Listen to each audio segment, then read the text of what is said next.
বিশ্ব ইজতেমার আখেরি মোনাজাতে আত্মশুদ্ধির প্রার্থনা, দেশবাসীর শান্তি কামনা। প্রথম পর্বের দ্বিতীয় ধাপ শুরু হচ্ছে আগামীকাল। বাংলাদেশ সৃষ্টির গল্পে ভাষার মাসেই আসছে জুলাই ঘোষণাপত্র। প্রাধান্য পাবে গণহত্যা, থাকছে না আওয়ামী লীগ নিষিদ্ধের প্রসঙ্গ। কুমিল্লায় যুবদল নেতার মৃত্যুর ঘটনায় দোষীদের বিচারের আশ্বাস, নিহতের পরিবারের সদস্যদের সঙ্গে যৌথ বাহিনীর আলোচনা। ব্যাকটেরিয়া, রাসায়নিক, কাচের টুকরায় অনিরাপদ হচ্ছে খাদ্য। প্রতিদিন ডায়রিয়ায় আক্রান্ত শত শত মানুষ, বলছেন গবেষকরা। সিরাজগঞ্জে নদীতে নেমে নিখোঁজ 3 শিক্ষার্থীর মরদেহ উদ্ধার। সবাই পড়তো নবম শ্রেণীতে, পরিবারের শোকের মাতম। 3 দেশের পণ্যে উচ্চ শুল্ক বসালেন ট্রাম্প, পাল্টা জবাব দেওয়ার ঘোষণা। বাণিজ্য যুদ্ধে জয়ী হবে না কেউ, বার্তা বেইজিং এর। এবং একঝাঁক বিতর্ক সঙ্গী করে বিপিএল এর প্লে অফ রাউন্ড শুরু আগামীকাল। মিরপুর প্রথম ম্যাচে খুলনার মুখোমুখি হবে রংপুর।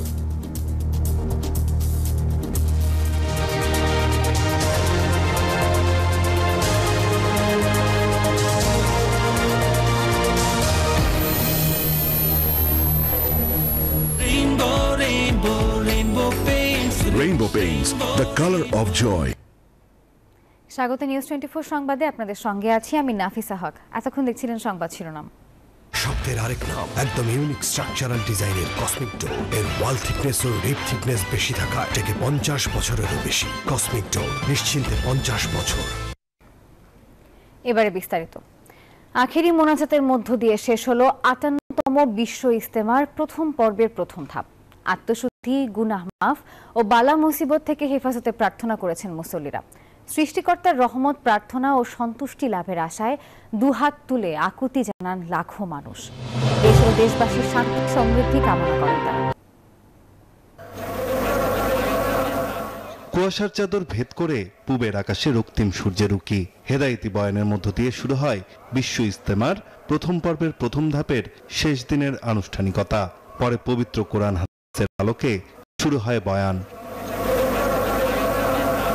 ভোর থেকেই মানুষের উপচে পড়া ভিড়। 9:15টায় টঙ্গীর তুরাগ নদের পাড়ে ইজতেমার ময়দানে বাংলাদেশের শীর্ষ মুরব্বী, ঢাকার কাকরাইল জামে মসজিদের ইমাম ও খতিব হাফেজ মাওলানা মোহাম্মদ জোবায়ের আখেরি মোনাজাত শুরু করেন, যা চলে দীর্ঘ 30 মিনিট।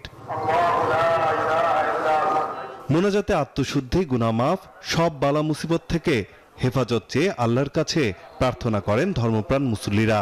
ইসলামের পথে প্রতিটি মানুষ যাতে চলতে পারে, সে হেদায়েত চান আল্লাহর দরবারে। আল্লাহ তাআলার কাছে আমাদের একটাই চাওয়া, যে দুনিয়ার শান্তি, আখিরাতের কামিয়াবি যেন হয়। সকলকে আল্লাহ তাআলা সুস্থতা দান করেন। মনস্কামনা আছে যাতে আমাদের ভবিষ্যৎ জীবনটা আল্লাহ ভালো রাখে। আল্লাহ যেন সবার গুনাহগাতা মাফ করে দেয় এবং দেশকে সুস্থ রাখে। বহির্বিশ্বের ষড়যন্ত্র থেকে যাতে আল্লাহ তাআলা আমাদের বাংলাদেশকে, মাতৃভূমিকে হেফাজত করেন। মূল ময়দানে জায়গা না পাওয়ায় কিছুটা ভোগান্তিতে পড়েন অনেকে। তবে দেশি বিদেশি মুরব্বীদের বয়ানে সে কষ্ট ভুলেছেন। এখন ইসলামের আলো ছড়িয়ে দিতে চান দেশের প্রতিটি কোনায়। দেশি বিদেশি মেহমানদের কাছ থেকে মূল্যবান বয়ান শুনে আমাদের দুনিয়া এবং আখিরাতে যাতে সঠিকভাবে চলতে পারি। আল্লাহ তাআলা যেন আমাদেরকে মিলেমিশে সবাইকে থাকার তৌফিক দান করেন। সারা দেশ 84টি মানুষজন আসছিল, ইসলামের দাওয়াত দিছিল। সোমবার থেকে জোবায়েরপন্থী বা সূরায়ে নিজাম অনুসারীদের বিশ্ব ইজতেমার প্রথম পর্বের দ্বিতীয় ধাপ শুরু হবে, যাতে অংশ নেবেন দেশের 23টি জেলার মুসল্লিরা, যা শেষ হবে বুধবার আখেরি মোনাজাতের মধ্য দিয়ে। সংঘাত ভুলে প্রতিটি মানুষ কাঁধে কাঁধ মিলিয়ে দেশের জন্য কাজ করবে, সারা বিশ্বে ছড়িয়ে দেবে ইসলামের আলো, এমনটাই প্রত্যাশা ধর্মপ্রাণ প্রতিটি মুসল্লির।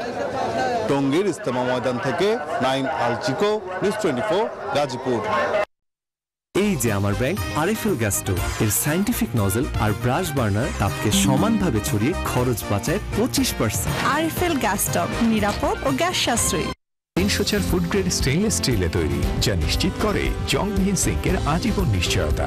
আরএফএল কিচেন সিঙ্ক, স্বাস্থ্যকর কিচেনের চিরস্থায়ী সমাধান। সব রাজনৈতিক দলের মতামত নিয়ে ফেব্রুয়ারিতেই জুলাই ঘোষণাপত্র আসবে। থাকবে বাংলাদেশ সৃষ্টির সব গল্প, তবে প্রাধান্য পাবে জুলাই আগস্ট গণহত্যা। নিউজ 24 কে সব তথ্য জানিয়েছেন উপদেষ্টা সৈয়দা রিজওয়ানা হাসান। বলেন, এই ঘোষণাপত্রে আওয়ামী লীগ নিষিদ্ধের কোনো বিষয় থাকবে না। এদিকে সংবিধান এবং নির্বাচন সংস্কার কমিশন যেসব সুপারিশ দিয়েছে সেগুলোর অধ্যাদেশ হবে নাকি নির্বাচিত সরকার বাস্তবায়ন করবে তা রাজনৈতিক দলগুলোর সাথে আলোচনা করে সিদ্ধান্ত হবে। শাহনাজ ইয়াসমিনের রিপোর্টে দেখুন বিস্তারিত। জুলাই আগস্টের চেতনাকে সমুন্নত রাখার প্রত্যয় নিয়ে অভ্যুত্থানের আন্দোলনের নেতাদের ডাকে সাড়া দিয়ে ৩১ ডিসেম্বর কেন্দ্রীয় শহীদ মিনারে সারা দেশ থেকে জড়ো হন ছাত্র জনতা। ১৫ জানুয়ারির মধ্যে জুলাই প্রোক্লেমেশন ঘোষণার দাবি জানিয়েছিল জাতীয় নাগরিক কমিটি ও বৈষম্য বিরোধী ছাত্র আন্দোলনের নেতারা।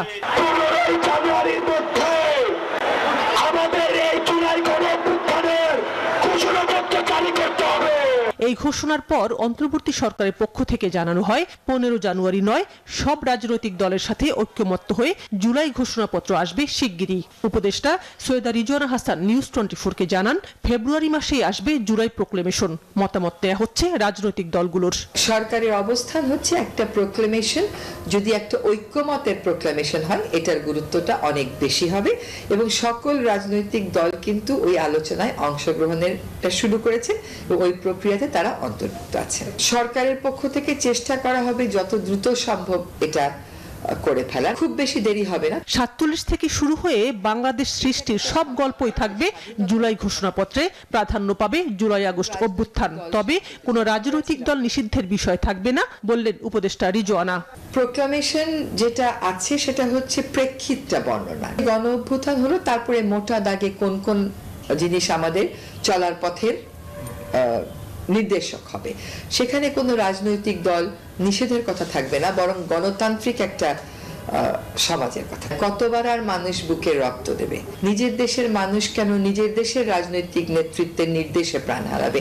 এটা তো গ্রহণযোগ্য হতে পারে না। এদিকে সংবিধান এবং নির্বাচন সংস্কার কমিশন যেসব সুপারিশ দিয়েছে সেগুলো নিয়ে রাজনৈতিক দলের সাথে আলোচনা করে সিদ্ধান্ত নেবে সরকার। দেশের জন্য যেটা ভালো সেটাই প্রাধান্য পাবে সিদ্ধান্তে।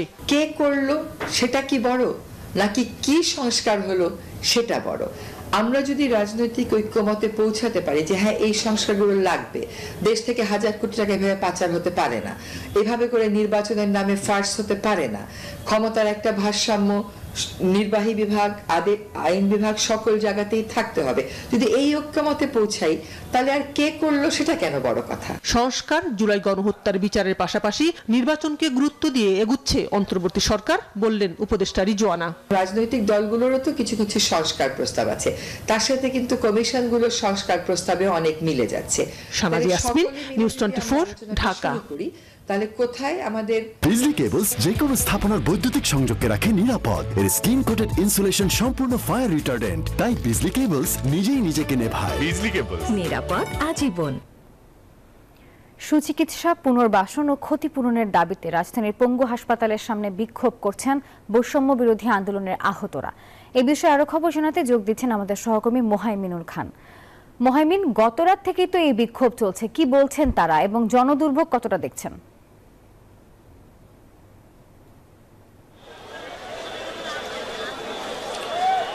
জি নাফিসা, দেখতে পাচ্ছেন আমি কিন্তু এখন অবস্থান করছি শ্যামলীতে এবং এখানে কিন্তু আমার দুপাশেই রাস্তা পুরোপুরি বন্ধ।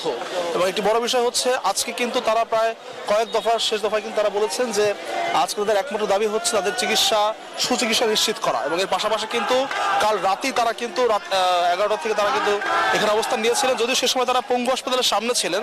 তবে আজ সকাল 11টায় তারা কিন্তু এই মূল সড়কে অবস্থান নেন এবং তখন থেকে কিন্তু রাস্তা পুরোপুরি বন্ধ করে দেওয়া হয়েছে। দেখতে পাচ্ছেন এখানে কিন্তু যারা জুলাই আন্দোলনে আহত রয়েছেন তারা কিন্তু এখানে রাস্তা বন্ধ করে দাঁড়িয়ে আছেন এবং তারা কিন্তু দুপাশে বন্ধ করে রেখেছেন। এবং একটি বড় বিষয় হচ্ছে যে আজকে কিন্তু তারা যে দাবিগুলো নিয়েছেন তার মধ্যে একটি হচ্ছে জুলাই আন্দোলনে যারা আহত রয়েছেন তাদেরকে পুনর্বাসন করতে হবে এবং ক্যাটাগরি যে পদ্ধতি রয়েছে তা বাতিল করে দ্রুত সময়ের মধ্যে উন্নত চিকিৎসা করতে হবে এবং সেই সাথে যারা জুলাই তাদেরকে স্বীকৃতি দিতে হবে এবং সেই দাবিগুলো নিয়ে তারা এখানে অবস্থান করছেন। আমরা দেখতে পেয়েছি বেশিরভাগ অবস্থান করেছেন তারা কিন্তু আহত, তাদের কারো পা ভেঙে গিয়েছে, পা গুলিবিদ্ধ হয়ে আছে, হাত গুলিবিদ্ধ অবস্থায় আছেন, কেউ চোখে এখনো গুলি রয়েছে এবং 5 থেকে 6 মাস হয়ে গেলেও কিন্তু এখন পর্যন্ত সুচিকিৎসা নিশ্চিত করা যায়নি। এবং তারা বলছেন যে হাসপাতালে বেশ দুর্ব্যবহার করা তাদের সাথে কিন্তু কোনো রকম ওষুধ, ভালো কোনো ওষুধ দেওয়া হচ্ছে না, চিকিৎসা করানো হচ্ছে না, যার কারণে কিন্তু তাদের যে পায়ে একসময় গুলি ছিল তা কিন্তু প্রায় বাতিল হয়ে যাচ্ছে এবং কারো কারো কিন্তু পা কেটে ফেলতে হচ্ছে। যাদের চোখে এখনো গুলি রয়েছে সেই চোখগুলো কিন্তু নষ্ট হয়ে গেছে। তারা বলছেন যে আসলে দফায় দফায় এসে টাকার যে অনুদান তাদেরকে দেওয়া হচ্ছে তা যথেষ্ট নয়। আর যেহেতু দীর্ঘ সময় চিকিৎসাগুলো চালাতে হবে তাদেরকে, তাই এমন কোনো ব্যবস্থা করা যে ব্যবস্থা একটা কার্ডের মাধ্যমে তারা যেন সারা বছর চিকিৎসা পায়।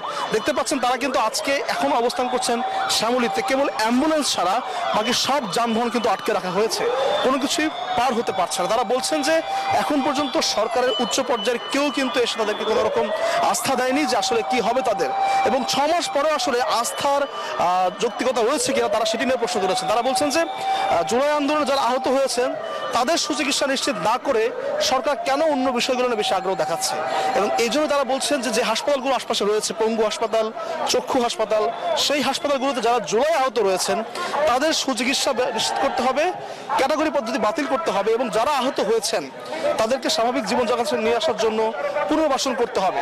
এবং এই যে দেখতে পাচ্ছেন এখন কিন্তু একজন প্রতিজ্ঞা অর্থে গলায় ফাঁসি দিয়ে দাঁড়িয়েছেন এবং তার স্যালাইনের বোতলটা নিয়ে কিন্তু শ্যামলের নিচে এসে দাঁড়িয়েছেন। দেখতে পাচ্ছেন তারা কিন্তু বেশ ক্ষোভ প্রকাশ করেছেন অন্তর্বর্তী সরকারের উপরে যে প্রায় 6 মাস হয়ে গেলেও এখনো কেন জুলাই আহতদেরকে এই আহত অবস্থায় রাস্তায় এসে দাঁড়াতে হচ্ছে, রাস্তায় দাবি জানাতে হচ্ছে, এবং দাবি জানানোর পরে প্রায় 16 ঘন্টা পার হয়ে গেলেও সরকারের উচ্চ পর্যায়ে থেকে কেউ কিন্তু এখন পর্যন্ত এখানে আসেননি।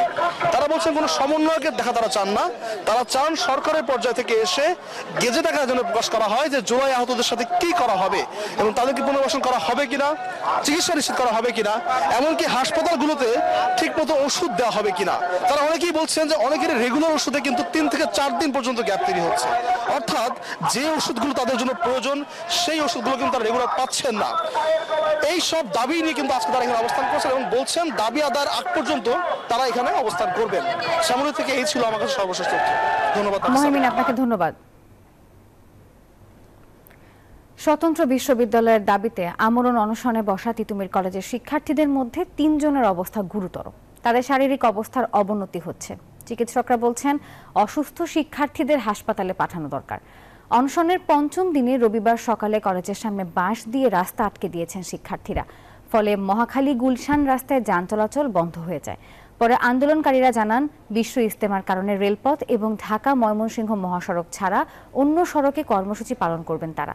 আজকের মতো কর্মসূচি শিথিল থাকবে। আজকে আখেরি মোনাজাতটা শেষ হলো।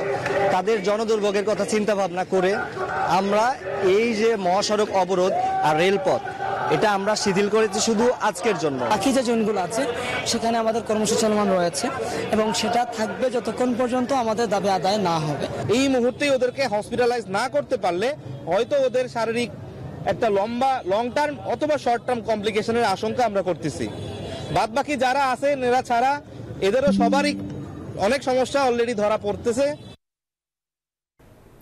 কুমিল্লায় যুবদল নেতা তৌহিদুল ইসলাম হত্যার ঘটনায় অভিযুক্তদের সামরিক আইনে বিচারের আওতায় আনা হবে আশ্বস্ত করেছে যৌথ বাহিনী। নিহতদের পরিবারের সদস্যদের সঙ্গে বৈঠক করেছেন তারা। শনিবার রাতে জেলা সমাজসেবা কার্যালয়ে বৈঠক হয়। আলোচনায় ছিলেন নিহতের স্ত্রী, ভাই ও অন্যান্য স্বজনরা। সেখানে বৈষম্য বিরোধী ছাত্র আন্দোলনের প্রতিনিধিরাও ছিলেন। বৈঠক শেষে জানানো হয় তদন্ত কমিটির প্রতিবেদন শেষে আদালত গঠনের মাধ্যমে বিচার প্রক্রিয়া শুরু হবে। বিচারে দায়ী ব্যক্তিদের শাস্তি নিশ্চিত করা হবে। তাদের দুই পক্ষে সর্বসম্মতিক্রমে 5টি বিষয় আপনার গৃহীত হয়। সেই বিষয়টির প্রথমটি ছিল একটি তদন্ত কমিটি গঠন করা হয়েছে ইতিমধ্যে। দ্বিতীয়ত হচ্ছে আপনার খুব দ্রুতই এই তদন্ত শেষে আসামিদের সুষ্ঠু বিচার নিশ্চিত করা হবে সে আশ্বাস তারা দিয়েছেন।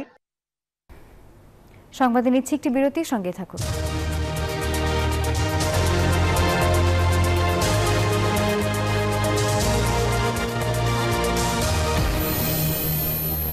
Instant milk powder happy cow, যেমন সাশ্রয়ী তেমনি পুষ্টিগুণে ভরপুর। আর এটা নিউজিল্যান্ডের গরুর দুধ। হ্যাপি কাউ, গরুর দুধের স্বাদ সবাই পায়।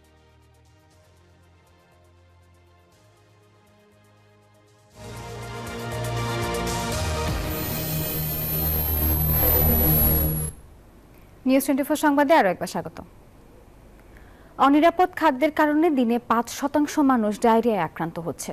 জাতীয় নিরাপদ খাদ্য দিবস উপলক্ষে আয়োজিত সেমিনারে এমন তথ্য প্রকাশ করেছেন গবেষকরা।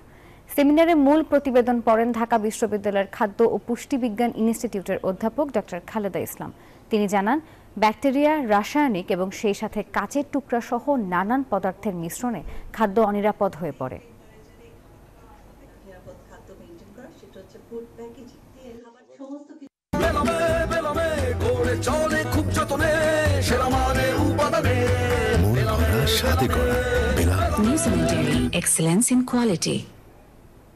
সিরাজগঞ্জের নদীতে গোসলে নেমে নিখোঁজ 3 শিক্ষার্থীর মরদেহ উদ্ধার করা হয়েছে। বন্ধুর বাড়িতে বেড়াতে গিয়ে শনিবার কামারখন্দে ফুলজোর নদীতে নিখোঁজ হন ওই 3 শিক্ষার্থী। এই ঘটনায় এলাকায় এখন শোকের মাতম। শনিবার সিরাজগঞ্জের কালেক্টর স্কুলের নবম শ্রেণীর ছাত্র কৃষ্ণ নিয়োগী ও তার কয়েক বন্ধু মিলে কামারখন্দ উপজেলার ঝাঁটি বেলাই গ্রামে বন্ধু জারিফের বাড়িতে বেড়াতে আসে। দুপুরে 6 জন ফুলজোর নদীতে গোসল করতে নামে। গোসলের এক পর্যায়ে রাফিন, কৃষ্ণ নিয়োগী ও সার্জিল ইসলাম ডুবে যায়।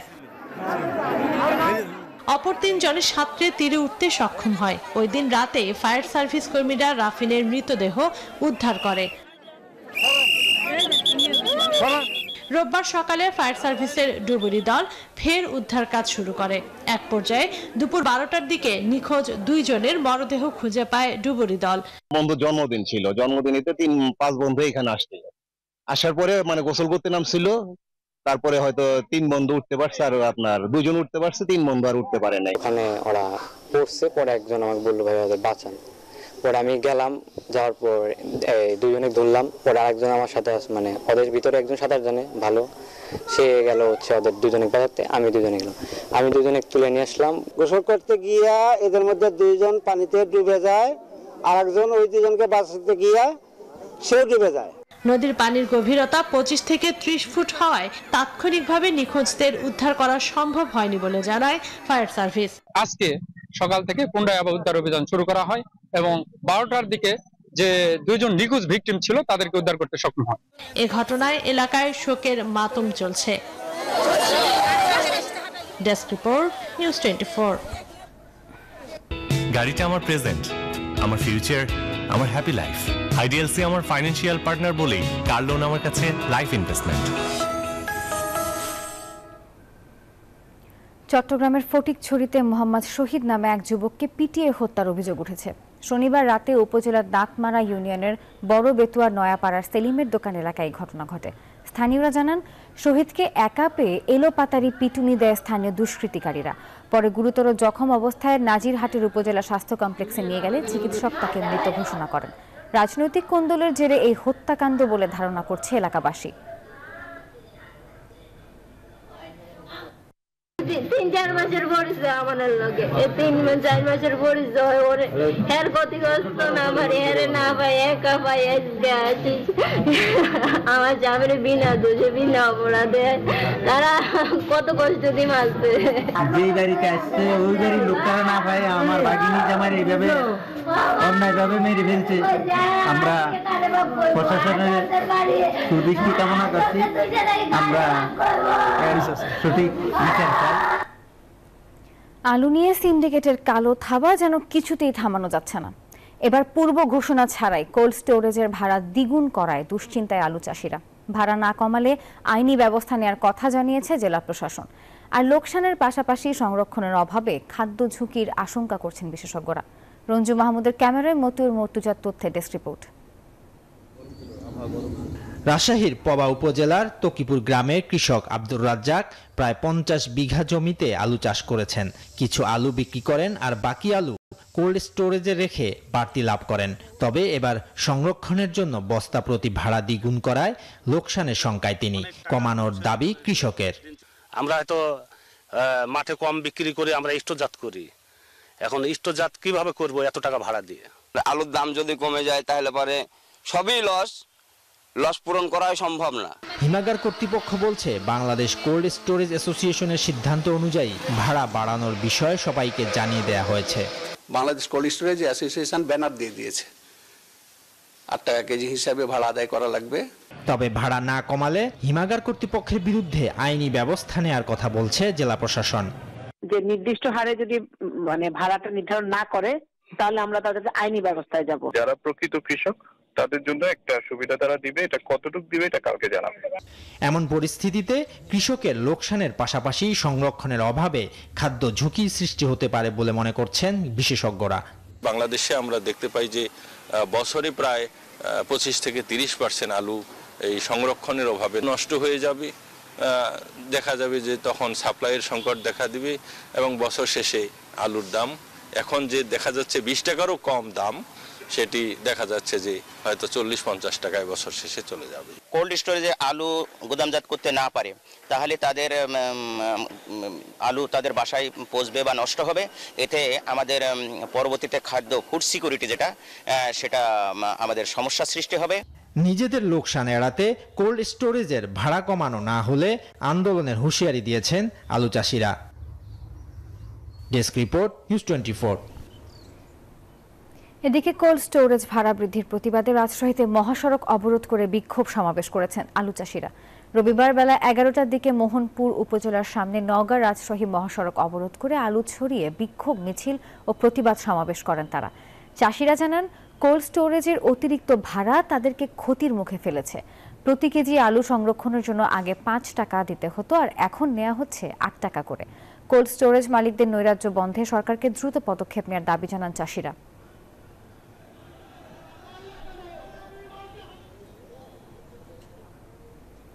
এক সপ্তাহের ব্যবধানে আবারও বান্দরবানের লামার সরই ইউনিয়ন থেকে 7 জন তামাক শ্রমিককে অপহরণ করেছে সশস্ত্র সন্ত্রাসীরা। শনিবার গভীর রাতে কমলাবাগান এলাকায় তামাক ক্ষেতের খামার বাড়িতে হামলা করে দুষ্কৃতিকারীরা। অস্ত্রের মুখে শ্রমিকদের অপহরণ করে গহীন জঙ্গলে নিয়ে যায়। অপহৃতরা হেলাল উদ্দিন নামের একজন কাঠ ব্যবসায়ীর হয়ে কাজ করেন।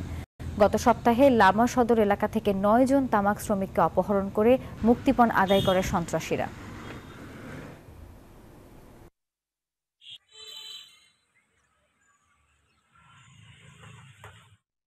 আবারও বিরতি নিচ্ছি, সঙ্গে থাকুন।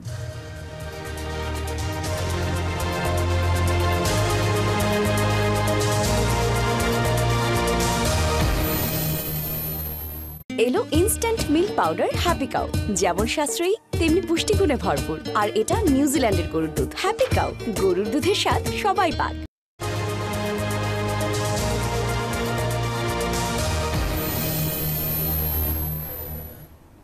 নিউজ 24 সংবাদে আরও একবার স্বাগত।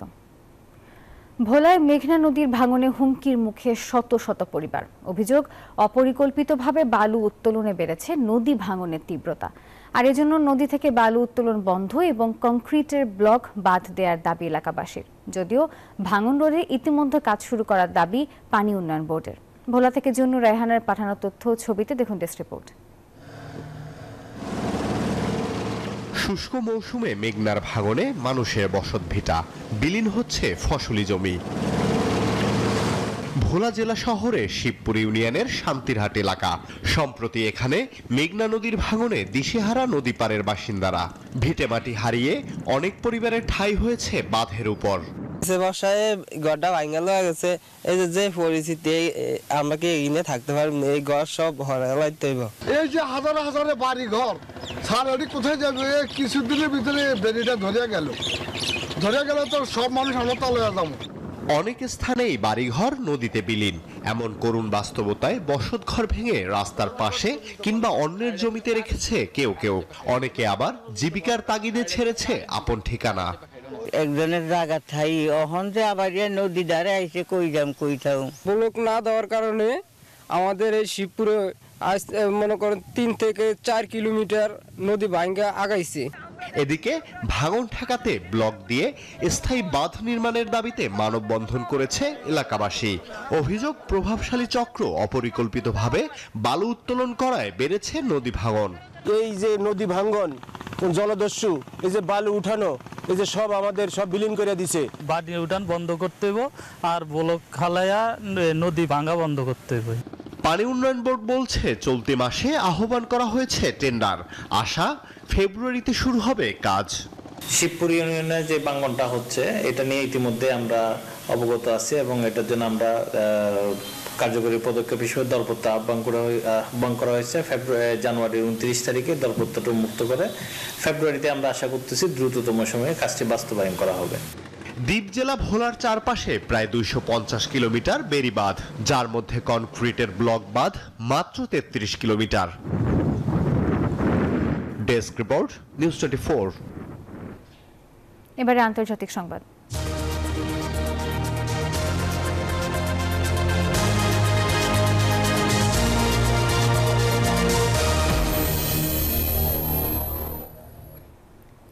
ক্ষমতায় এসে বিশ্বের বিভিন্ন যুদ্ধবন্ধের বার্তা দিলেও বাণিজ্য যুদ্ধে বেশ ভালোভাবেই জড়ালেন মার্কিন প্রেসিডেন্ট ডোনাল্ড ট্রাম্প। এরই মধ্যে মেক্সিকো, কানাডা ও চীনের ওপর দিয়েছেন অতিরিক্ত শুল্ক আরোপের ঘোষণা, যার প্রতিশোধ নেওয়ার অঙ্গীকার করেছে প্রতিবেশী কানাডা, মেক্সিকো। তবে চীন বলছে বাণিজ্য যুদ্ধ বা শুল্ক যুদ্ধে শেষ পর্যন্ত কেউই বিজয়ী হবে না। ক্ষমতায় এসেই একের পর এক বিতর্কিত পদক্ষেপ নিচ্ছেন মার্কিন প্রেসিডেন্ট ডোনাল্ড ট্রাম্প।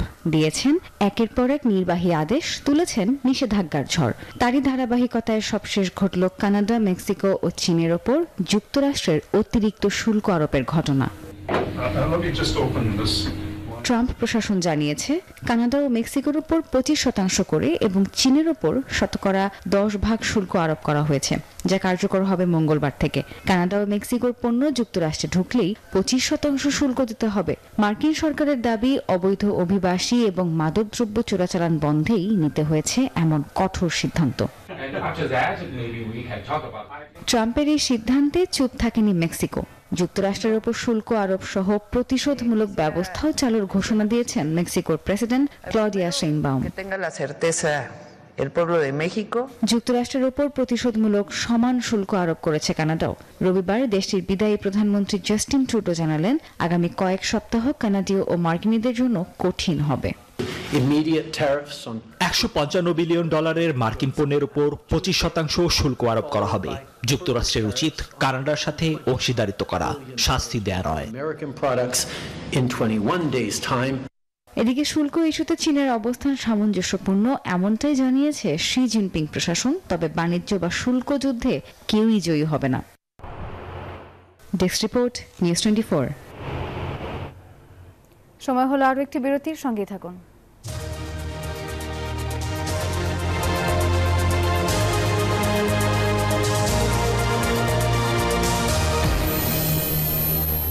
এলো ইনস্টায় গুড নাইট লিকুইড।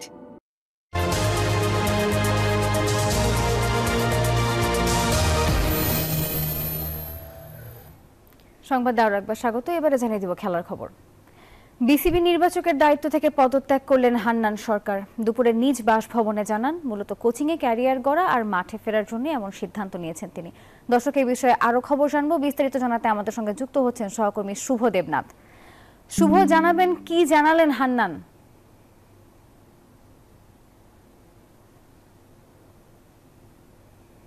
ধন্যবাদ নাফিসা আপনাকে। হান্নান সরকার এরই মধ্যে বিসিবির নির্বাচকের পদ ছাড়া ঘোষণা করেছেন, তবে তিনি থাকবেন, কোচিং হিসাবে তিনি থাকবেন। তার সঙ্গে আমার কথা বলবো। হান্নান ভাই, পদত্যাগের ঘোষণাটি হঠাৎ করে নিয়েছেন নাকি আগে থেকে চিন্তা করেছিলেন? না, এটা আসলে আমি অনেকদিন যাবতই চিন্তা করছিলাম, গত 3 মাস যাবতই কিন্তু চিন্তা করছিলাম। আমাদের বোর্ডের ডিরেক্টর নাজমুল আবেদিন ফাহিম স্যার, ফাহিম সিনা, তাদের সঙ্গে আমার বেশ আগেই আলোচনা হয়েছে, প্রাথমিক আলোচনাগুলো হচ্ছিল। লাস্টে গতকালকে আমি যখন পদপত্রটা দেই, তার আগে আমি ফারুক ভাইয়ের সঙ্গে কথা বলেছি, আমাদের প্রেসিডেন্টের সঙ্গে কথাবার্তা বলে আমি সিদ্ধান্তটা নিয়েছি। মানে এটা হুট করে কোনো প্ল্যান না, যেটা আমার প্ল্যানটা আসলে বেশ অনেকদিন আগে থেকেই ছিল। আমি আন্ডার-19 24-এ ওয়ার্ল্ড কাপ করে আসার পরপরই আমার প্ল্যান ছিল কোচিংয়ে যাওয়ার। বাট সেই জায়গাটায় হঠাৎ করে যখন আমার ন্যাশনাল সিলেকশন প্যানেলে আসার অফারটা ছিল, আমি সেটা নিয়েছিলাম। বাট 1 বছর যাওয়ার পরে আমার কাছে মনে হয়েছে কোচিংয়ে গেলে আমার কেরিয়ার পাশাপাশি আমার মনে হয় ক্রিকেটে কন্ট্রিবিউটার জায়গাটা আরও একটু বাড়বে। সেই জায়গা থেকে এই ধরনের সিদ্ধান্ত। দল নাকি কোনো আপনাদের মধ্যে দেখা যায় 3 জন নির্বাচক ছিল, বোর্ড থেকে কোনো চাপ ছিল কিনা যে চ্যাম্পিয়ন্স ট্রফির দল নিয়ে, এমন কোনো চাপ আপনার মধ্যে ছিল কিনা? আপনি কোনো সময়টা অনুভব করেছেন কিনা? একদমই না। মানে চ্যাম্পিয়ন্স ট্রফি বলেন, টি20 ওয়ার্ল্ড কাপের দল দেওয়া বলেন, বাকি সিরিজগুলো দল দেওয়ার ক্ষেত্রে পুরো স্বাধীনতা নিয়ে কাজ করেছি। মানে আগের বোর্ড, এই বোর্ড, আমি তো 2টা বোর্ডের আন্ডারেই সিলেক্টর হিসেবে কাজ করলাম। 2টা বোর্ডের আন্ডারেই আমি খুব স্বাধীনভাবে কাজ করেছি। আমার অপিনিয়ন, আমার লজিকগুলো আমি রাখার পুরোটা ফ্রিডম পেয়েছি এবং সেভাবে আমি সিদ্ধান্তগুলো নিয়েছি। আমি বলতে আমরা সিদ্ধান্ত নিয়েছি, বাট আমার লজিকগুলো আমি রেখেছি। সেখানে সব সিদ্ধান্তে যে আমি রাইট ছিলাম তা না, আর সব সিদ্ধান্তে আমি ভুল ছিলাম তা না। আমাদের 3 জনের সিদ্ধান্তগুলোর মধ্যে আলোচনা হয়েছে, লজিক রাখা হয়েছে। যার লজিকটা রাইট, 3 জনই সেই মানসিকতার মানুষ এবং সেখানে আমরা সিদ্ধান্তে উপনীত হয়ে তারপরে সিদ্ধান্তগুলো নিয়েছি। বাট আমার ক্রিকেট বোর্ড থেকে 100% সাপোর্ট পেয়েছি। সাপোর্ট ইন এ সেন্স, কখনো কোনো প্রেশার ক্রিয়েট হয়নি। সিলেকশন প্যানেল থেকে কখনো নেগেটিভ কিছু আমি বলার মতো খুঁজে পাইনি গত 1 বছরে। সো আমার মনে হয় যে ওই বিষয়ে কোনো বিষয় না, পুরো বিষয়টা হচ্ছে আমার পার্সোনাল একটা চিন্তা ভাবনা। সকলে অনেকে নির্বাচকের পদ সহজে ছাড়তে চান না, প্রধান নির্বাচক শুরু করে অনেকে দীর্ঘদিন ধরে থাকে, কিন্তু আপনি 1 বছর হলো, 1 বছরের মধ্যে ছেড়ে দিলেন। এই ছাড়ার পেছনে কারণটা কি ছিল এবং শেষ পর্যন্ত ছাড়লেনটা কোথায় মনোযোগ দেওয়ার জন্য? না আসলে 1 বছর না হয়ে সেটা 2 বছর আমার কন্ট্রাক্ট রয়েছে, 26 ফেব্রুয়ারি পর্যন্ত আমার কন্ট্রাক্ট রয়েছে। তারপরে যদি আমি ভালো কাজ করতাম হয়তো আরও 2 বছর হতো। তারপরে কি মানে আমি চিন্তা করি একজন সিলেক্টর 4 বছর এর বেশি কি আসলে কন্টিনিউ করার খুব বেশি কিছু দরকার হয়? তো সেখান থেকে আমি চিন্তা করছি 4 বছর পরে আমি কোথায় যাব, সেই জায়গাটা যখন আমি সামনে দেখার চিন্তা করি আমি দেখি যে কোচিং ছাড়া অপশন খুব বেশি আমার হাতে নেই। তো 4 বছর পরে যে সিদ্ধান্তটা নিতে হবে সেটা 1 বছর পরে নিয়ে নিলাম, 3 বছর এগিয়ে থাকলাম।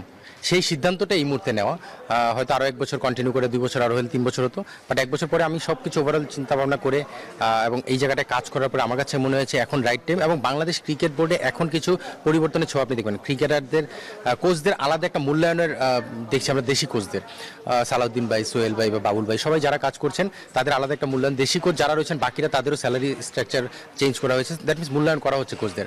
সেখান থেকে আমার কাছে মনে হচ্ছে এখন রাইট টাইম সেখানে মুভ অন করার এবং সেই জায়গা থেকেই সিদ্ধান্ত করা। আপনি বলছেন। শুভ, আপনাকে ধন্যবাদ।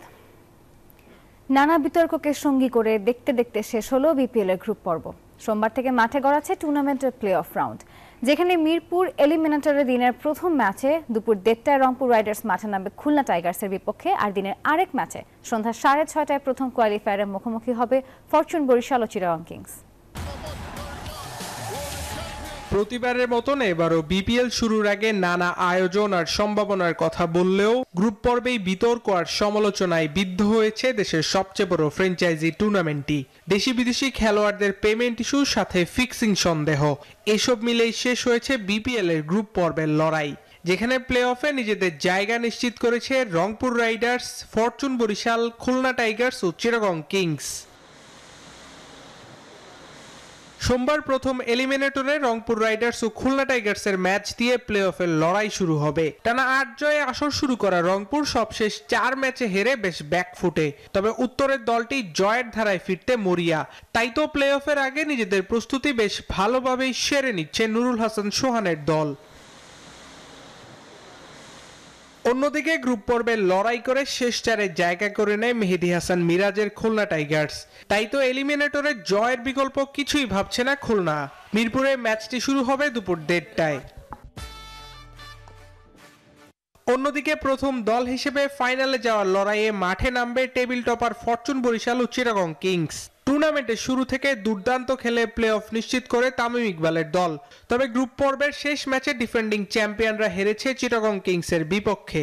গ্রুপ পর্বে 12 ম্যাচে 9 জয় তাদের। অন্যদিকে 1 যুগ পর বিপিএলে ফিরেছে বন্দরনগরীর দল চিটাগং কিংস। হেরে আসর শুরু করলেও টেবিলে 2-এ থেকে গ্রুপ পর্ব শেষ করেছে তারা।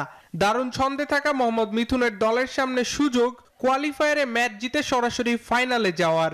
সোমবার মিরপুরে ম্যাচটি শুরু হবে সন্ধ্যা 6:30টায়। আল দাইয়ান, নিউজ 24।